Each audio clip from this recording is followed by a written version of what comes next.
Good morning, good morning, good morning madlang chicken. Bago ang lahat, luma muna.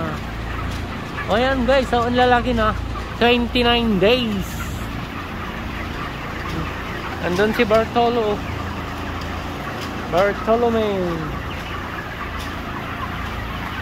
Bartolome na 20 years old.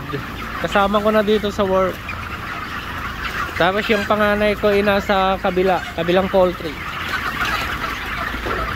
25 years old din yung isa.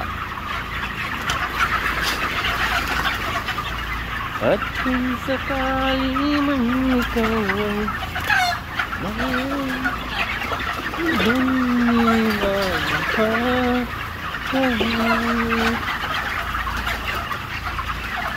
baka sa ano na to ma-harvest guys, Martes